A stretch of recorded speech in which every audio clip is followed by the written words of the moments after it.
नमस्कार दोस्तों, मैं हूं प्रियंका और आप देख रहे हो उत्तराखंड ऑलराउंडर। तो फ्रेंड्स, आज मैं कोई ब्लॉग लेके नहीं आई हूं। आज स्पेशली जो मेरा मकसद है, मेरा कहना है, मानना है कि आजकल लोग सब बोर हो चुके हैं और घर में कुछ है नहीं। लॉकडाउन की वजह से बच्चों के साथ घर वर खाना बनाओ, ये वो सुबह से शाम बीत जाता है, कोई अच्छा सा नहीं है। तो मैं एक छोटी सी कहानी लेके आई हूँ जो उत्तराखंड से है और बहुत ज़्यादा सच है। हमारे दादा दादियों ने हमें बताया है कि सच में हुआ था ऐसा, तो वो मैं आपके साथ शेयर करना चाहती हूँ। तो आप वीडियो में बने रहे, वीडियो को लाइक कर देना, शेयर कर देना और चैनल को ज़रूर सब्सक्राइब कर देना। तो वो कहानी उत्तराखंड की है, जो एक सच्ची कहानी है, जिसमें मतलब कि सुनते ही ऐसा लगता था। पहले जब हम छोटे थे डर सा लग जाता था, लेकिन हम फिर सोचते थे, तो बड़े बड़े होते गए, वह आती गई कि यार सच में ऐसा होता है क्या, सच में ऐसा हुआ था क्या, सच में आज की डेट में लोग इस पे विश्वास करेंगे। लेकिन हमें भी नहीं पता था। लेकिन वो घटना, वो कहानी जो सच के आधार पर चलती है, तो हमने भी उसे माना, उसे हमने सच माना, क्योंकि हाँ है। क्योंकि उत्तराखंड में ऐसी होती हैं, बहुत सारी चीज़ें होती हैं जो अक्सर देखने को मिलती हैं, सुनने को मिलती हैं, और हमारे बुजुर्ग जो हैं वो सही घटना को बताते हैं।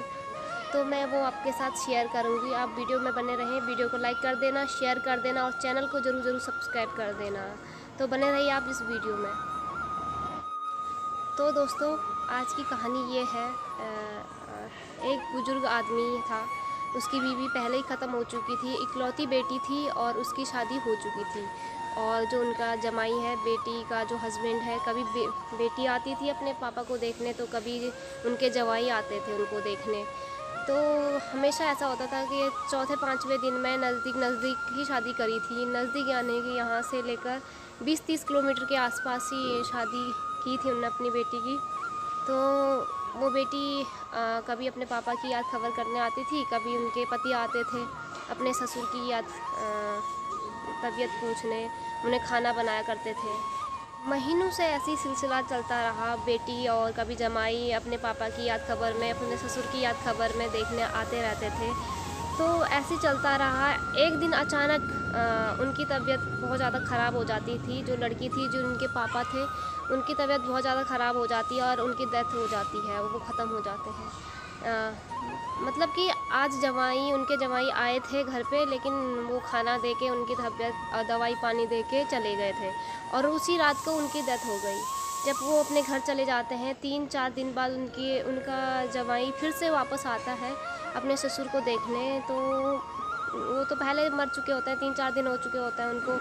फिर कहा जाता है कि वो रात को राक्षस बन जाते थे। जो लाश होती है उसे छोड़ा नहीं जाता है, क्योंकि आपने कभी सुना होगा किसी भी लाश को अकेले नहीं छोड़ा जाता। मरने के बाद पूरी रात जब तक उनकी लाश की क्रियाक्रम जो होता है विधि विधान से नहीं किया जाता है, तब तक लाश को नहीं छोड़ा जाता अकेले। तो कहते हैं कि अगर हम लाश को अकेला छोड़ देते हैं तो वो राक्षस बन जाता है, या फिर भूत वूत कुछ बनता है। तो ये सच्ची घटनाएं हैं। हमारे पहाड़ में भी, उत्तराखंड में भी ऐसी किया जाता है। हमने जहाँ तक सुना है, देखा है, कोई ख़त्म हो जाता है तो पूरा गांव इकट्ठा होकर उनके घर पे उनको रात भर देखना पड़ता है। तो ऐसे ही होता था, लेकिन उनके पास तो कोई था नहीं और गांव में घर भी दूर दूर होते थे। तो ऐसे ही चलता रहा और 3-4 दिन में रात को वो उनकी बॉडी पड़ी थी तो राक्षस बन गए। रात को वो खेतों में घूम आते थे, सरसों के पीले फूल तोड़ आते थे। गेहूँ मतलब कि अप्रैल, पहाड़ों में मई और जून में ही गेहूँ की कटाई होती है कहीं कहीं। तो वो अप्रैल के महीने की बात ही होगी, क्योंकि सरसों के फूल आते हैं। तो कहीं लेट होते हैं, तो शायद मार्च अप्रैल की बात होगी। तो वो सरसों के पीले फूल सा पूरे खेतों में, सारी बोलते हैं हम, जहाँ खेत होते हैं तो वहाँ जाके आते थे, घूम आते थे। और जैसे सुबह होने का टाइम होता था 4-4:30 बजे, तो वो अपने घर में घुस करके, मतलब बॉडी के साथ कुछ पता नहीं चलता था, तो विलीन हो जाते थे, मतलब ऐसा होता था। तो उनका जमाई आया, उनने पूछा कि ससुर जी आपके लिए खिचड़ी बनाऊं, आप ठीक हो? उनने कहा हाँ मैं ठीक हूँ, आप मेरे लिए खिचड़ी बना दो। तो वो खिचड़ी बनाने का सामान तैयार करके आग जलाया उनने। आग जलाने के बाद खिचड़ी विचड़ी तैयार करने के लिए पूछा कि ससुर जी तेल का डब्बा कहाँ है। तो ससुर जी ने बोला कि हाँ हाँ बेटा, हाँ जमाई, मैं अभी देता हूँ। तो जहाँ उनकी बॉडी पड़ी थी, जहाँ वो उनके जमाई सुला के गए थे अपने ससुर को 4-5 दिन पहले, डेथ से पहले, उस कमरे से वो लंबा हाथ उनका एक जो डब्बे तेल का डब्बा जो होता है वो हाथ में लेके और लंबा हाथ करके अपने जमाई के पास, जो किचन में जहाँ आग जलाई थी, जहाँ खाना बन रहा था, वहाँ देने गए।